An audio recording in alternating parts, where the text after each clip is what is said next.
Hello everyone, welcome to the session. आप सभी का स्वागत करता हूं हमारी खास सीरीज जिसका नाम है क्यूआरई फॉर ऑल बैंकिंग एग्जाम। क्यूआरई का मतलब क्वांट, रीजनिंग और इंग्लिश। तो इस सीरीज के अंतर्गत मंडे टू फ्राइडे डेली आपको 3 लेक्चर मिलते हैं, जिसमें क्वांट का लेक्चर आपको डेली शाम को 7 बजे मिलता है। तो मंडे टू फ्राइडे शाम को 7 बजे, जिसमें हम क्वांट पढ़ते हैं जो कि प्रीलिम्स से लेकर के मेंस लेवल तक का होगा। कंप्लीट सिलेबस कवर होगा और जो कि सारे एग्जाम के लिए होगा, चाहे वो आरआरबी पीओ है, आरआरबी क्लर्क है, आईबीपीएस पीओ है, आईबीपीएस क्लर्क है, एसबीआई पीओ है या एसबीआई क्लर्क है। तो आज हम लोग क्वांट में जो टॉपिक डिस्कस करेंगे वो होगा एचसीएफ एंड एलसीएम। तो बेसिक कैलकुलेशन का हमारा ये 9वां चैप्टर है, 9वां लेक्चर है। तो आज बेसिक कैलकुलेशन खत्म हो जाएगी, क्योंकि हम अब तक इस पूरी बेसिक कैलकुलेशन में, इन 9 लेक्चर्स में हम लोग टेबल से लेकर के sum, subtraction, multiplication, divide, square, square root, cube, cube root, basic percentage, fraction, shorts और इंडिसेज के अलावा एचसीएफ एंड एलसीएम, ये सारी चीजें डिस्कस कर चुके हैं। और ये सारी चीजें आपके लिए पढ़ना इसलिए जरूरी है क्योंकि अगर ये बेसिक चीजें आपकी क्लियर होंगी तो आपकी कैलकुलेशन पे कमांड बनेगी, आप बहुत अच्छों से चीजों को हैंडल कर पाओगे, आपकी स्पीड बढ़ेगी, आपका मैथ अच्छा होगा। तो जिसने भी ये 9 के 9 लेक्चर नहीं देखे हैं, 9th लेक्चर आज, इससे पहले के 8 लेक्चर नहीं देखे हैं, वो हमारे इसी चैनल पे प्लेलिस्ट के ऑप्शन में जाना और वहां पर प्लेलिस्ट मिलेगी complete quant for all banking exam. इस सीरीज में, इस प्लेलिस्ट के अंदर आपको ये सारे लेक्चर मिल जाएंगे और इन हर एक लेक्चर की जो पीडीएफ है वो आपको हमारे टेलीग्राम चैनल पे मिलती है, जिसका लिंक इसी वीडियो के डिस्क्रिप्शन में है, उसे ज्वाइन कर लेना। ठीक है भाई। तो कंप्लीट क्वांट फ्री में यहाँ पे आप पढ़ सकते हो, बिल्कुल जीरो से लेकर के। अगर आपको जोड़ना घटाना भी नहीं आता ना, वो भी सीख जाओगे। ठीक है, चलिए। इसके अलावा बैंकिंग एग्जाम की प्रिपरेशन में प्रीवियस ईयर पेपर बड़ा अहम रोल अदा करते हैं। क्यों? क्योंकि प्रीवियस ईयर पेपर से हमें पता चलता है कि आज का लेटेस्ट ट्रेंड क्या है, आज किस किस टाइप की पजल, किस टाइप की अरेंजमेंट, किस टाइप के डीआई पेपर में पूछ रहा है, पिछले सालों में कैसे year by year trend change हो रहा है, कैसे क्वेश्चंस का लेवल इंक्रीज हो रहा है, प्री में क्या आता है, मेंस में क्या आता है, प्री में कौन से टॉपिक इंपॉर्टेंट है, मेंस में कौन से हैं। इसलिए एक बार प्रीवियस ईयर पेपर आपको जरूर देखने चाहिए अगर आप स्मार्टली अपने एग्जाम की तैयारी कर रहे हैं। और रेडियो टैब आपको ये सारे पेपर फ्री में प्रोवाइड कर रहा है, इसी वीडियो के डिस्क्रिप्शन में लिंक है, जाकर के डाउनलोड कर लो। शुरू करने से पहले आपको मैं हमारे बैंकिंग एग्जाम के महापैक के बारे में भी बताना चाहूंगा। अगर आप इस YouTube के सीरीज के साथ साथ पैरेलली इस कोर्स को भी फॉलो करते हो तो आपकी प्रिपरेशन एक अलग लेवल पे होगी, ये मैं आपको इंश्योर करूंगा। क्योंकि इस कोर्स के अंदर आपको कंसेप्ट क्लासेस मिलती हैं, जैसे क्वांट, रीजनिंग और इंग्लिश की बिल्कुल सारी क्लासेस प्री से लेके मेंस हाई लेवल तक रिकॉर्डेड एक साथ आपको मिल जाएगी और साथ में सबके टॉपिक वाइज प्री और मेंस लेवल के प्रैक्टिस क्वेश्चन भी होंगे। इसके अलावा पिछले 1 साल की करंट अफेयर मंथली, वीकली और साथ में मंथली एमसीक्यूज और एग्जाम तक अपडेट होती रहेगी। डिस्क्रिप्टिव इंग्लिश, चाहे आईबीपीएस पीओ है चाहे एसबीआई पीओ है, दोनों के लिए कंप्यूटर। इसके अलावा mini mock test, full length test, solved PYQ और एक ऐसी मेंटर सपोर्ट मिलती है जहां आप जब चाहे फैकल्टी से बात कर सकते हैं, अपनी क्वेरीज पूछ सकते हैं। तो इंटरव्यू गाइडेंस भी है इसके अंदर। तो ये जो सारे एग्जाम है वो आपके बहुत अच्छे लेवल पे प्रिपेयर हो जाएंगे। इस कोर्स में इनरोल कर सकते हो, इसी वीडियो के डिस्क्रिप्शन में इसका लिंक है, या प्ले स्टोर पे जाके हमारी ऐप डाउनलोड कर लो, एडुटैप लर्निंग सॉल्यूशन, या आप सिंपली गूगल पे ये हमारी जो वेबसाइट है वो विजिट कर सकते हो, edutap.in। ठीक है, इस कोर्स में भी इनरोल जरूर करिएगा। शुरू करते हैं। तो आज की कहानी कहां से? एचसीएफ और एलसीएम से। एचसीएफ और एलसीएम से डायरेक्टली क्वेश्चन कम पूछता है, लेकिन इसका यूज बहुत जगह है, बहुत जगह यूज होगा क्वांट में, इसलिए हमें इसको पढ़ना जरूरी है। तो आज समझते हैं कि एचसीएफ और एलसीएम क्या होता है और कैसे इनको कैलकुलेट किया जाता है। ठीक है, और कैसे इनसे सवाल आ सकते हैं वो भी डिस्कस करेंगे। ठीक है भाई, चलो। एचसीएफ एंड एलसीएम, पहले यही समझ लो कि एचसीएफ क्या होता है और एलसीएम क्या होता है। तो एचसीएफ का मतलब होता है हाईएस्ट कॉमन फैक्टर। ठीक है, या कई बार इसको जीसीडी भी बोल देते हैं। क्या बोल देते हैं? जीसीडी। जीसीडी का मतलब है ग्रेटेस्ट कॉमन डिवाइजर। ठीक है, तो हाईएस्ट कॉमन फैक्टर कह लो या जीसीडी कह लो, ग्रेटेस्ट कॉमन डिवाइजर। एलसीएम का मतलब है लीस्ट कॉमन मल्टीप्लायर, ठीक है, वो छोटे से छोटा मल्टीप्लायर, ठीक है। जब भी हमें एचसीएफ और एलसीएम निकालने हो, मैं एग्जांपल के तौर पे भी बता देता हूं कैसे, मैं बताऊंगा कैसे निकालते हैं, लेकिन पहले बेसिक चीजें समझ में आनी चाहिए, ठीक है। तो देखो एक सिंपल सी हम टेबल लेते हैं, ठीक है, या कुछ भी कोई नंबर उठा लो या टेबल ले लो जो आपका मन करे। जैसे मैंने 6 की टेबल ले ली, ठीक है, तो 6 की टेबल में क्या होगा, 6, 6 दूनी 12, 6 तिया 18, 6 चौका 24, 6 पंजा 30, ठीक है, 36, 6 7 42, 6 8 48, 6 9 54, ठीक है, इस तरीके से चलता चलेगा ये, ठीक है। और मैंने एक 18 की टेबल ले ली, ठीक है, 18, 18 2 जा, 18 3 जा, 18 4 जा, 18 5 जा, 18 6 जा, 18 7 जा, इस तरीके से चल रहा है, ठीक है भाई। अब सिंपली कोई हमसे पूछ रहा है कि 6 और 18 दो नंबर है, ठीक है, इन दोनों नंबर का एचसीएफ बताओ और इन दोनों नंबर का एलसीएम बताओ, ठीक है। तो यहां से पहले ये समझ लो कि कैसे लेते हैं एचसीएफ और एलसीएम। देखो सबसे पहले किसकी बात करेंगे, एलसीएम की। एलसीएम का मतलब क्या, लीस्ट, मतलब छोटे से छोटा। तो यहां से शुरू करो, ठीक है भाई, यहां से शुरू करो, छोटे से छोटा कॉमन मल्टीप्लायर जो दोनों की टेबल में हो। कॉमन का मतलब जो दोनों की टेबल में आए और छोटे से छोटा मल्टीप्लायर हो। देखो अब यहां छोटे से छोटा क्या है, 6, क्या इस टेबल में है, नहीं। फिर क्या है, 12, क्या इस टेबल में है, नहीं। फिर यहाँ क्या 18 इस टेबल में है। तो मतलब 18 यहां भी है और यहां भी है, और 18 वो छोटे से छोटा नंबर है जो दोनों की टेबल में आता है, इसलिए हम बोल सकते हैं कि इसका जो एलसीएम होगा वो 18 होगा। क्लियर है, क्या बोल सकते हैं कि इसलिए इनका जो एलसीएम होगा वो 18 होगा, ठीक है। फिर एचसीएफ, एचसीएफ का मतलब क्या है, हाईएस्ट, बड़े से बड़ा, ठीक है, कॉमन फैक्टर, कि दोनों की टेबल में आए लेकिन क्या हो, वो बड़े से बड़ा, टेबल में नहीं, फैक्टर। याद रखना एलसीएम के लिए टेबल देखेंगे, क्योंकि टेबल में क्या होते हैं, टेबल में मल्टीप्लायर होते हैं। एचसीएफ के लिए फैक्टर देखेंगे। फैक्टर कैसे देखेंगे, देखो जैसे 6, 6 का सब बड़े से बड़ा फैक्टर क्या है, 6। फिर 6 किससे डिवाइड होता है, 3 से, फिर 2 से, फिर 1 से। अब जो 18 है वो 18 किससे डिवाइड होता है, 18 से, फिर 9 से, फिर 6 से, फिर 3 से, फिर 2 से, 1 से। ध्यान रखना एलसीएम में हमने दोनों के मल्टीप्लायर देखे, टेबल देखी, लीस्ट कॉमन मल्टीप्लायर छोटे से शुरू किया कि छोटे से छोटा नंबर लेकिन जो दोनों की टेबल में आए वो एलसीएम होता है। और एचसीएफ क्या, एचसीएफ में दोनों नंबर के फैक्टर देखे, क्यों, क्योंकि एचसीएफ का मतलब होता है हाईएस्ट कॉमन फैक्टर, कि वो बड़े से बड़ा फैक्टर, बड़े से बड़ा फैक्टर। देखो भाई अब बड़े से बड़ा नंबर यहाँ क्या है, 18, क्या इसमें है, नहीं है। फिर क्या है 9, क्या यहाँ पे है, नहीं है। फिर क्या है 6, यहाँ पे है, यहाँ भी है, ठीक है। तो दैट मीन्स इन दोनों का जो एचसीएफ होगा वो क्या होगा, 6 होगा। तो ये तो है बेसिक पार्ट कि एचसीएफ और एलसीएम का मतलब क्या होता है और कैसे हम देखते हैं कि एचसीएफ कैसे निकलता है और एलसीएम कैसे निकलता है। बट ये तरीके से थोड़ा निकालेंगे एचसीएफ एलसीएम, इससे तो बहुत सारी एनर्जी, बहुत सारा टाइम खराब होगा। तो फिर कैसे निकालेंगे, ध्यान से देखो एचसीएफ और एलसीएम निकालने के तरीके। तो सबसे पहले जब भी हमें एलसीएम निकालना हो, एलसीएम निकालने के मैं दुनिया जहान के तरीके जानता हूं, ठीक है, दुनिया जहान के, एक दो तरीके की बात नहीं कर रहा हूं मैं, दुनिया जहान के तरीके में जानता हूं एलसीएम निकालने के, जो बचपन में पढ़ा स्कूल में वो भी, रेशियो मेथड भी, फला ढिमका 200।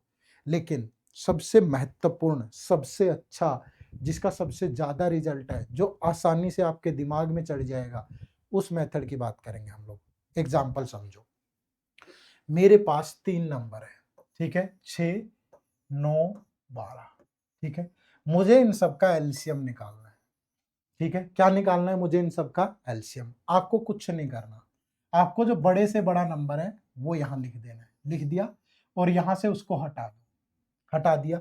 अब जो बाकी के नंबर बच गए 6 और 9, इस बड़े से बड़े नंबर को इन दोनों को डिवाइड कर दो, डिवाइड कर दिया। अब इनको काटो, जितना काट सकते हो, जैसे ये 6 से गया 1, 6 से गया 2, छोटे से छोटे फ्रैक्शन में चेंज करो। जैसे ये 3 से गया 3, 3 से गया 4, इसके बाद कटेंगे नहीं आगे। उसके बाद सिर्फ न्यूमरेटर उठा लो, यहाँ क्या है 1, यहाँ क्या है 3, तो 1 और 3 का एलसीएम ले लो। 1 और 3 का एलसीएम क्या होगा, वो तो आसान है लेना, तो 1 और 3 का एलसीएम 3 होगा, तो यहाँ 3 से मल्टीप्लाई करो। तो मतलब इन तीनों नंबर का जो एलसीएम होगा वो 36 होगा, ठीक है भाई। अगेन देखो दूसरा, मैंने कहा कि मेरे पास 6 है 8 है, 12 है और 24 है, ठीक है, या कुछ और ले लो, 30 है। मुझे इन चारों नंबर्स का एलसीएम बताना है, एलसीएम। तो क्या करूंगा, सबसे पहले सबसे बड़ा नंबर उठाओ, यहां लिखो, फिर इनटू। अब इस बड़े नंबर से, इसको तो भूल जाओ, बाकी नंबर्स को इससे डिवाइड कर दो। बाकी नंबर्स को इससे डिवाइड किया, ठीक है। अब इनको छोटे से छोटे फ्रैक्शन में चेंज करो। 6 से गया 1, 6 से गया 5, फिर ये 2 से गया 4, 2 से गया 15, आगे नहीं कटेगा। फिर ये 6 से गया 2, 6 से गया 5, ठीक है। अब सिर्फ जो न्यूमरेटर में नंबर है 1, 4 और 2, इन सब का एलसीएम क्या होगा, 4 ही होगा। तो इस 4 से यहां मल्टीप्लाई कर दो, तो जो एलसीएम आएगा वो कितना आएगा, 120 आएगा। बिल्कुल आसान तरीका है, इससे आसान कुछ नहीं हो सकता भाई, ठीक है। सिंपल नंबर लिखने हैं, बड़ा नंबर एज इट इज, उसको छोड़ के बाकी सारे नंबर्स को उस बड़े नंबर से डिवाइड कर दो और छोटे से छोटे फ्रैक्शन में चेंज कर लो और सिर्फ न्यूमरेटर का एलसीएम ले लो और उससे मल्टीप्लाई कर दो। और एग्जांपल देख लो, ठीक है। जैसे मैंने कहा कि मेरे पास 3 नंबर हैं, 12, 18, 48, 120, ठीक है। मुझे इन सब का एलसीएम बताना है, फटाफट से बताओ क्या होगा, ठीक है। एक और ले लेते हैं क्वेश्चन। मेरे पास 5 है, 12 है, 18 है, 140 है, ठीक है। मुझे इन सब का एलसीएम बताना है, क्या होगा, फटाफट। ऐसा तो है नहीं कि पेपर में तुमसे 6 डिजिट के नंबर दे दिए पूरे बड़े बड़े और अब पूछ रहा है इनका एलसीएम बताओ, नहीं, इनका यूज है, टाइम एंड वर्क में यूज हो जाएगा, किसी और क्वेश्चन में यूज हो जाएगा, छोटी छोटी चीजों में यूज हो रहा है, तो वो यूज ही तो सीखना है। देखो अब 12, 18, 48, 120, इनका एलसीएम सबसे पहले क्या करेंगे, बड़ा नंबर यहां लिखेंगे, लिख दिया, इनटू, इस बड़े नंबर को छोड़ दो, इस बड़े नंबर से सबको डिवाइड कर दो, डिवाइड किया भाई। अब ये देखो, ये पहले 12 से गया 1, ये 10, फिर ये 6 से गया 3, ये 6 से गया 20, फिर ये देखो 24 से गया 2, 24 से गया 5। डिनोमिनेटर से कोई मतलब नहीं है, सिर्फ यहां देखो 1, 3 और 2, इन तीनों का एलसीएम क्या होगा, 1, 3 और 2 का 6, तो यहाँ 6 से मल्टीप्लाई कर दो, तो इन सारे नंबर का जो एलसीएम होगा वो 720 होगा, ठीक है। सारे के सारे नंबर्स का जो एलसीएम होगा वो क्या होगा, 720 होगा। अब देखो यहाँ पे बड़े से बड़ा नंबर क्या है, 140 इंटू, तो 140 को छोड़ दो, 140 से डिवाइड करो, ठीक है।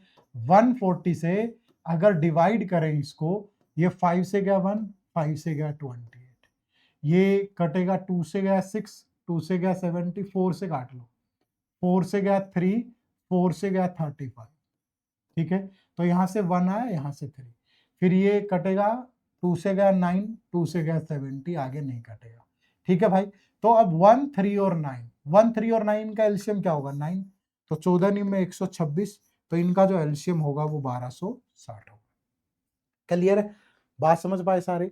तो एलसीएम निकालने का ये सबसे आसान और सबसे बढ़िया तरीका है, सिर्फ इसी को ध्यान में रखना आपको, एक ही बता रहा हूं, एक यूनिवर्सल अप्रोच, किसी भी नंबर का कैसे भी निकालो, ठीक है भाई, बात समझ पाए।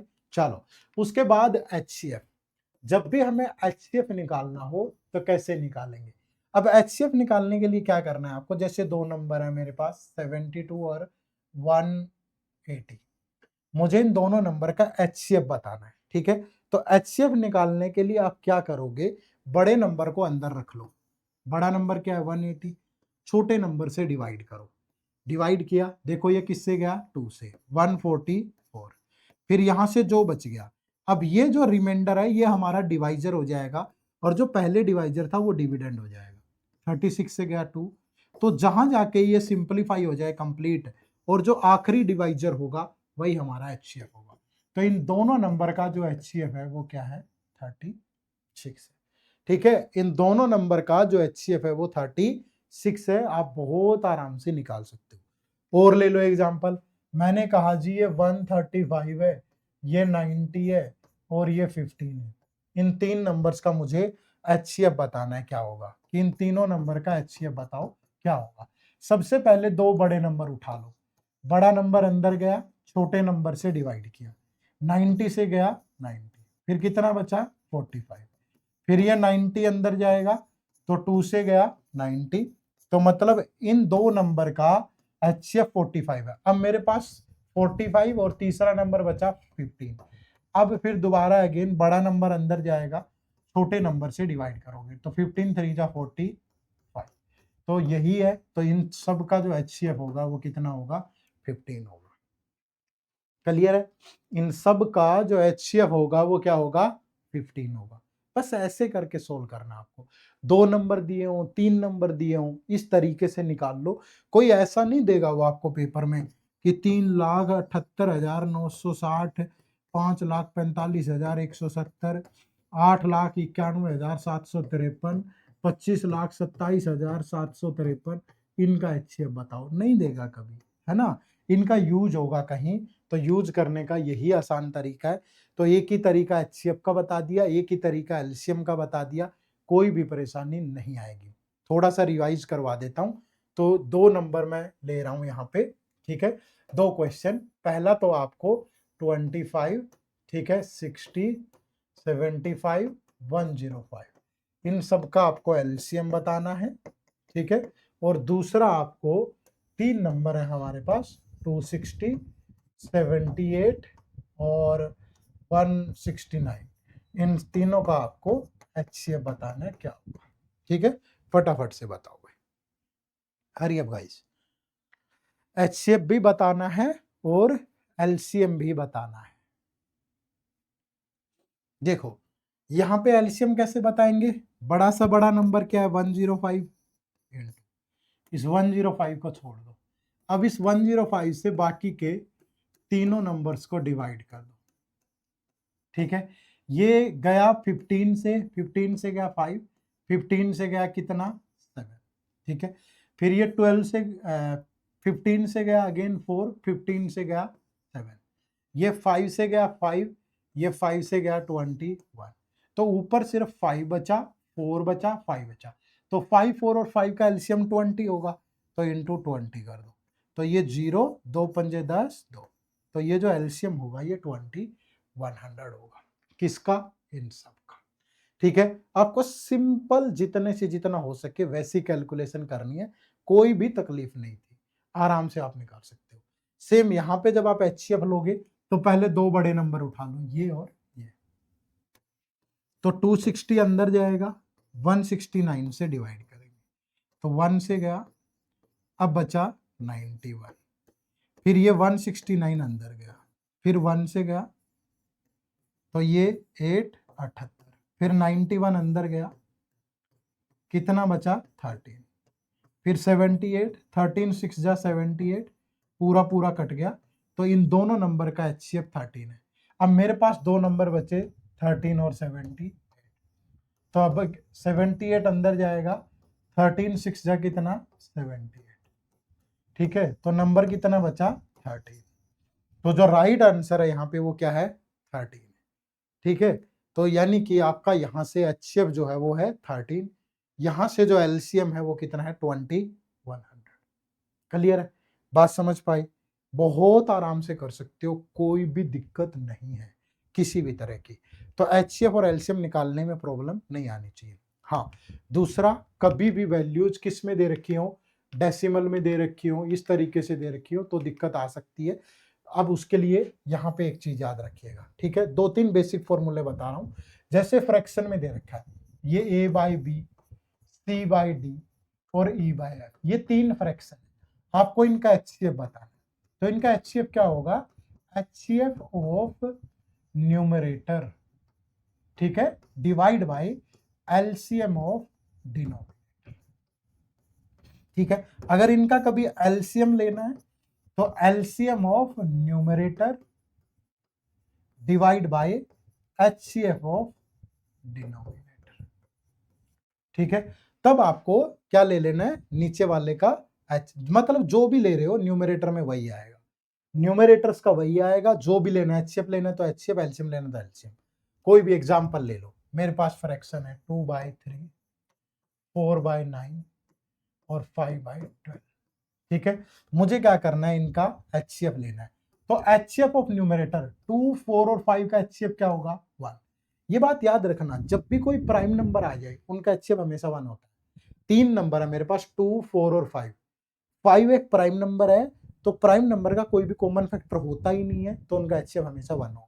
फिर एलसीएम ऑफ डिनोमिनेटर, तो बड़ा नंबर क्या है 12 इंटू, फिर 12 से इन दोनों को डिवाइड करूं तो 3 से गया 3, 3 से गया 4, 3 से गया 1/4, तो ये कितना हो जाएगा इंटू 3, तो ये 1/36 आ गया। अब एलसीएम लेना है, तो ऊपर 2, 4 और 5, 2, 4 और 5 का एलसीएम लेना है, तो 5 इंटू, अब 5 से डिवाइड करोगे इन दोनों नंबर को, दोनों में से कोई भी नहीं कट रहा, 2 और 4 का एलसीएम 4, तो 5 इंटू 4।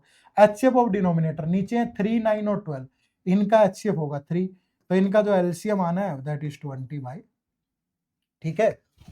3, 9 और 12 है, 3, 9 और 12 में सबसे छोटा नंबर 3 है, वो इन दोनों को डिवाइड करता है, तो वही एचसीएफ आएगा भाई, तो 20/3। तो जब भी फ्रैक्शन में निकालना हो तो ऐसे निकाल लें, अदरवाइज दो तरीके बताए हैं एलसीएम निकालने का, ये और एचसीएफ निकालने का ये, बस इतना सा आपको करना है। अगर आप इतनी सी बात से सहमत हैं तो एक बार मुझे बता दें, ठीक है, कोई दिक्कत नहीं है। तो ये तो हमने सीख लिया कि एचसीएफ और एलसीएम कैसे निकाला जाता है, ठीक है, किस टाइप की चीजें। अब इनसे पेपर में सवाल कैसे आ सकते हैं, पहले थोड़ा इजी टाइप के करेंगे, पहले हम प्री ओरिएंटेड पढ़ रहे हैं, थोड़ा बेस बन जाए, प्री ओरिएंटेड हो जाए, फिर धीरे धीरे जब मेंस लेवल की क्लास आएगी वहां एचसीएफ एलसीएम अलग लेवल पे होगा, ठीक है। तो कुछ क्वेश्चन हम लोग प्रैक्टिस करेंगे, उम्मीद करूंगा कि सबको समझ में आ गया होगा, ठीक है।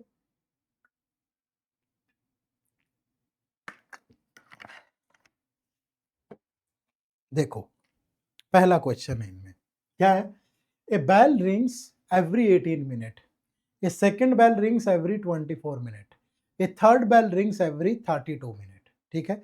If all the three bells ring at the same time at 8 o'clock in the morning, at what other time will they ring together. ठीक, क्या कह रहा है कि एक बेल 18 मिनट के बाद रिंग होती है, दूसरी 24 के बाद, और तीसरी 32 मिनट के बाद। अगर वो इकट्ठी बजी हैं सुबह 8 बजे 8 AM पर, ठीक है, तो बताइए कि वो दोबारा इकट्ठी कब बजेंगी, ठीक है। वो दोबारा इकट्ठी कब बजेंगी, जब तीनों की टाइमिंग क्लैश होगी, और तीनों की टाइमिंग कब क्लैश होगी, जब तीनों का एलसीएम लेंगे भाई, यानी कॉमन मल्टीपल चीज ढूंढनी है। तो यहां से आपको ये देखो कि तीनों इकट्ठी दोबारा कब बजेगी, तो तीनों का एलसीएम लेना है। तो एलसीएम लेने का तरीका क्या है, सबसे बड़ी वैल्यू क्या है 32, और इनको भी 32 से डिवाइड करो, तो ये 8 से गया 3, 8 से गया 4, ये 6 से तो नहीं घटेगा, 2 से गया 9, 2 से गया 16, ठीक है। तो ये 9 और ये 3, तो 3 और 9 का जो एलसीएम होगा वो 9 ही होगा, तो 32 इंटू 9, तो 288 मिनट्स के बाद वो दोबारा इकट्ठी बजेगी, ठीक है। तो 288 मिनट में कितने घंटे होंगे, तो 60 मिनट का एक घंटा होता है, तो 60 गुना 4 240 मिनट, तो ये होगी, फिर बच गई 48 मिनट, ठीक है। तो 4 घंटे 48 मिनट के बाद, तो 8 बजे में 4 घंटे 48 मिनट ऐड कर दोगे, तो दोबारा 12 बज के 48 मिनट पे वो फिर से बज उठेंगे, ठीक है। तो 12:48 आवर्स पे। क्लियर है भाई, ये चीज ध्यान रखनी है कि जब भी ये बेल वगैरह दोबारा बजेगी तो इनकी टाइमिंग क्लैश करेगी, तभी तो बजेगी ना। और टाइमिंग कब क्लैश करेंगी, जब कॉमन मल्टीपल लेंगे, ठीक है। तो एचसीएफ का मतलब कई बार ये भी ना पता करना है कि कहाँ एचसीएफ लगेगा कहाँ एलसीएम लगेगा। तो जैसे आपको ये पता करना हो कि कहाँ एचसीएफ लगेगा कहाँ एलसीएम, तो ये ध्यान रखना, जहाँ फैक्टर चाहिए वहाँ एचसीएफ, जहाँ डिवाइजर चाहिए वहाँ एचसीएफ, जहाँ क्या चाहिए कॉमन मल्टीप्लायर चाहिए वहाँ एलसीएम। चलो भाई नेक्स्ट देखो क्या है, 5 persons fire bullets at a target at an interval of 6, 7, 8, 9 and 12 seconds, ठीक है।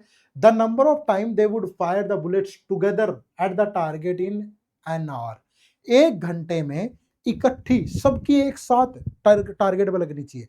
अगर एक साथ टारगेट पे लगेगी तो फिर क्या होगा भाई, फिर क्या होगा, अगर एक साथ टारगेट पे लगेगी तो क्या होगा, सबकी टाइमिंग क्लैश करेगी, एक 6 सेकंड बाद, एक 7 बाद, 8, 9, 12, एक टाइम तो आएगा ना। अरे झालर नहीं देखते, जो लड़ियां वगैरह होती हैं दिवाली वगैरह पे हम लगाते हैं, कभी ये जग्गी कभी ये कभी ये, एक टाइम ऐसा आता है कि सारी एक साथ जग उठती है।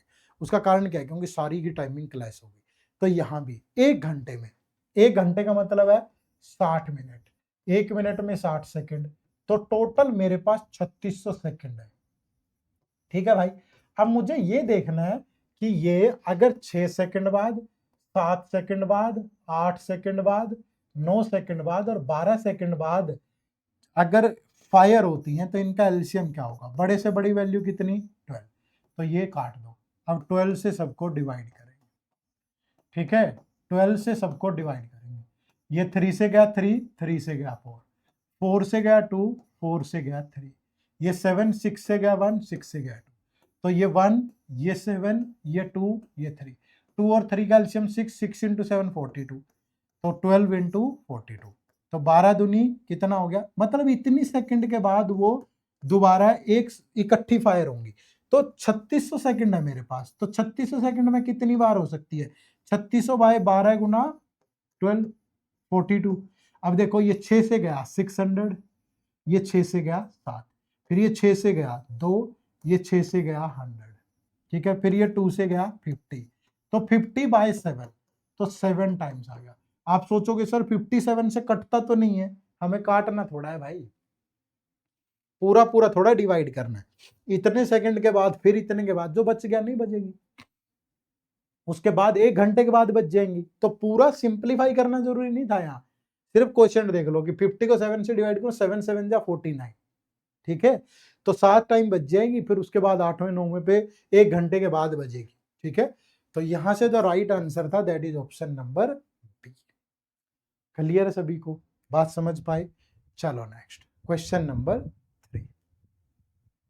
देखो क्या कह रहा है, a class start at 11 AM and last till 2:27 PM। एक क्लास शुरू होती है 11 बजे, ठीक है, और चलती है कब तक? 2:27 PM तक। 4 period of equal duration are held during this interval. ठीक है भाई, इक्वल ड्यूरेशन के 4 पीरियड, और after every period a rest of 5 minute is given to the student, the exact duration of each period is. ठीक है, अब 11 बजे शुरू होती है, ये 11 बजे शुरू हुई, ठीक है, एक क्लास लगी खत्म हो गई, फिर दूसरी शुरू, ठीक है भाई, एक क्लास लगी, फिर ये रेस्ट, फिर दूसरी क्लास, फिर रेस्ट, फिर तीसरी क्लास, फिर रेस्ट, और फिर चौथी क्लास, और फिर ये एंड टाइम आ गया 2:27 PM। बोलो हाँ कि ना? ठीक है, 4 पीरियड ऐसे ही लगेंगे ना, एक क्लास यहां से शुरू हुई, तो यहाँ ये पहली क्लास है, ठीक है, ये दूसरी क्लास, ये तीसरी क्लास, और ये चौथी क्लास। ठीक है, अब रेस्ट तो 3 ही बार हुआ ना, तो 5-5 मिनट का रेस्ट है, तो टोटल रेस्ट का टाइम कितना है? 15 मिनट। 15 मिनट तो रेस्ट के हो गए, और टोटल टाइम कितना? स्कूल 11 बजे लगा, एंड हुआ 2:27 पे, तो 2:27 माइनस 11। ठीक है, तो 2 घंटे 27 मिनट हुए टोटल, तो 2 घंटे 27 मिनट में कितने मिनट होंगे? 2 इंटू 60 प्लस 27, तो टोटल ड्यूरेशन स्कूल की 187 मिनट की है, सॉरी 147, 3 घंटे होंगे ये। ठीक है, क्योंकि 11 बजे से है ना, 12 बजे से नहीं है, तो 3 घंटे, तो 3 गुना 187, तो 207 मिनट की टोटल ड्यूरेशन हुई। ठीक है, अब इसमें 15 मिनट का रेस्ट है, तो 207 में से 15 मिनट का अगर रेस्ट निकाल दूं तो 192 मिनट की क्लास लगी। ठीक है, और सारे इक्वल पीरियड है, 4 के 4, तो 192 डिवाइड बाय 4, तो 4 चौके 16, 4 अट्ठे 32, तो हर एक पीरियड जो है वो 48 मिनट का है। ठीक है, हर एक घंटी कितने मिनट की है? 48 मिनट की है, तब जाकर के आपका पूरा स्कूल ऐसे खत्म हो जाएगा। क्लियर है भाई?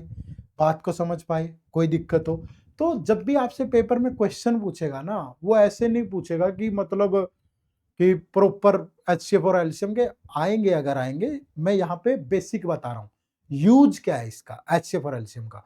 तो आपको एचसीएफ और एलसीएम निकालना आना चाहिए, और यूज करने के तरीके कुछ सवाल डायरेक्ट ऐसे हो सकते हैं। देखो क्या कह रहा है, there are 5 hobby clubs in a college, photography, etching, chess, electronics and gardening. ठीक है भाई, photography, photography, etching, chess, electronics and gardening. ठीक है, 5 hobby clubs. The gardening group meets every second day the electronic group meets every third day, ठीक है, जो गार्डनिक group है वो एवरी सेकेंड डे मिलता है। The electronic group meets every third day, the chess group meets every fourth day, yachting group meets every fifth day, and the photography meets every 6 day. How many times do all the 5 groups meet on the same day within 180 day? ठीक है भाई, within 180 day में वो कितनी बार मिलेंगे सारे के सारे ग्रुप एक साथ? तो कब मिलेंगे? जब सबकी टाइमिंग मैच करेगी। ये तो हर दूसरा दिन मिलते हैं, कोहली जा रहे हैं, ये हर दूसरा दिन आ रहे हैं, ये हर तीसरा दिन, ये चौथा दिन, तो चौथा दिन ये भी आए और ये भी आए, फिर छठा दिन ये भी आए, ये भी आए, ये दोनों नहीं आए। तो ये कब आएंगे? जब इनका टाइमिंग मैच करेगा। तो टाइमिंग कब मैच करेगा? जब इनका एलसीएम लेंगे। तो पहले इन सबका एलसीएम ले लो। तो 2, 3, 4, 5, 6, इनका एलसीएम क्या होगा भाई? बड़ा नंबर 6 है, तो 6 से अब इन सबको डिवाइड करेंगे, तो ये तो 5 ही रहेगा। ये 2 से गया 2, 3, 3 से गया 1, 2, ये 2 से गया, तो ये 1, 1, 2 और 5, इनका एलसीएम होगा 10। तो वो हर 60 डेज के बाद मिलेंगे, ठीक है। तो how many times do all the 5 group, ठीक है, meet on the same day? तो टोटल 180 है, हर 60 डेज के बाद मिलेंगे, तो 180/60, तो वो कितनी बार मिलेंगे? 3 टाइम्स। तो option number D is the right answer. Clear है? तो मैं इस पे वो टाइप के सवाल नहीं ले रहा हूं जो कोर मतलब एसएससी में या अलग तरह से यूपीएससी में आते हैं। यहाँ पे मैंने जो क्वेश्चन लिया है, मैंने आपको सिर्फ ये सिखाया है कि एचसीएफ और एलसीएम कैसे निकालते हैं, ताकि जब जरूरत पड़े तो आप उनको निकाल पाए, बस। वरना इससे कितने भी डिफिकल्ट कैसे भी सवाल बन सकते हैं।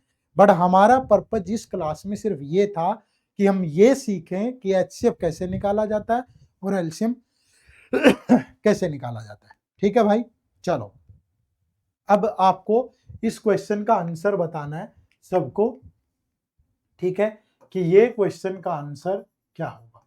ठीक है, आप सभी कमेंट करके बताइए कि ये क्वेश्चन का आंसर क्या होगा। क्वेश्चन मैंने और भी रखे हैं, ठीक है, बट ये टाइप की चीजें एसएससी टाइप वैसे क्वेश्चन आ जाते हैं। बैंक में हमें जितनी जरूरत पड़ेगी वो ये कि हमें ये निकालना है कि एचसीएफ कैसे निकालते हैं, एलसीएम कैसे निकालते हैं, फ्रैक्शंस का एचसीएफ और एलसीएम कैसे निकालता है। बस इतनी बात का हमें पता होना चाहिए, हमारा काम चल जाएगा। और इससे जो सवाल बनते हैं प्री में तो नहीं आते, एसबीआई या आईबीपीएस के मेंस में आ जाते हैं कई बार, तो वो हम पढ़ लेंगे मेंस के टाइम पे। अभी बेसिक के लिए इतना हमारे लिए सफिशिएंट है, ठीक है। तो ये क्वेश्चन का आंसर आप सबको कमेंट करके बताना है क्या होगा, ठीक है भाई। चलो, मैं उम्मीद करूंगा कि अब एचसीएफ और एलसीएम में आपको ज्यादा दिक्कत नहीं आएगी। मैंने थोड़े टाइम में बहुत एक शेड्यूल्ड तरीके से, ऑर्गेनाइज तरीके से बता दिया कैसे निकाला जाता है। अब आप इसको इंप्लीमेंट कर सकते हो आराम से, ठीक है भाई। ज्यादा लंबा लेक्चर नहीं है, मैं कंक्लूड करके छोटे उसमें बताता हूँ, टू द पॉइंट लेक्चर, कोई फालतू की बकवास नहीं, कोई फालतू की चीजें नहीं, आराम से, ठीक है। हाँ, मैं थोड़ा सा टाइम स्टार्टिंग में हमारे कोर्सेज के बारे में, क्लास के बारे में बताने में लेता हूँ, वो जरूरी है बच्चे, ठीक है। तो कोर्स के बारे में मैं फिर से बता देता हूँ, जो भी बच्चे नए जुड़ते हैं, क्योंकि सारे बच्चे सारी वीडियोज नहीं देखते हैं, कोई देखता है, कोई देखता है, कोई देखता है, तो सब तक इन्फॉर्मेशन जानी चाहिए। तो हमारा जो बैंक एग्जाम का कोर्स है महापैक, एक तो इसी वीडियो के डिस्क्रिप्शन में आपको उसका लिंक मिल जाएगा। दूसरा, आप हमारी वेबसाइट विजिट कर सकते हो edutap.in। वेबसाइट पे जब जाओगे तो कोर्सेज में जाना है आपको, और ये आपको यहाँ बैंकिंग कोर्स दिखेगा, तो यहाँ आकर के आप इस कोर्स में इनरोल कर सकते हो, ठीक है। पहले नो मोर पे चले जाना, यहाँ नो मोर पे जाके इस कोर्स के में जो जो भी चीजें दी गई है वो ध्यान से पढ़ना, और यहाँ डेमो क्लास भी लगा लेना, ये डेमो लेक्चर भी है, ठीक है। आराम से समझदारी से लगाना, फिर इनरोल करना, और एक बार इनरोल करने के बाद जब आपने ये भरोसा जता दिया ना हम पे, उसके बाद फिर सारी गारंटी हमारी है, चीजें समझ में भी आएंगी, एग्जाम भी क्रैक होंगे, बशर्ते बस आपको मेहनत करनी, ठीक है भाई। तो प्ले स्टोर से जाके हमारी ऐप डाउनलोड कर लो, और ये जितने भी लेक्चर होते हैं इन सब की पीडीएफ हम आपको प्रोवाइड करते हैं हमारे टेलीग्राम चैनल पे। तो टेलीग्राम चैनल का लिंक भी इसी वीडियो के डिस्क्रिप्शन में, उसे भी डाउनलोड कर लीजिए, ठीक है। हर एक वीडियो पे कमेंट और लाइक करना आप सबका एक उत्तरदायित्व है, उसे भी आप जरूर निभाया करो, क्योंकि आपके द्वारा किए गए कमेंट, आपके द्वारा दिए गए लाइक्स हमें भी मोटिवेट करते हैं, ठीक है। चलो, वीडियो को एंड करते हैं। चैनल पे नए हो तो चैनल को भी सब्सक्राइब कर लीजिएगा। आप सबका बहुत बहुत शुक्रिया, थैंक यू वेरी मच। जय हिंद, जय भारत। अगली क्लास में एक नए टॉपिक के साथ मुलाकात होगी कल शाम को 7 बजे। जय हिंद, जय भारत।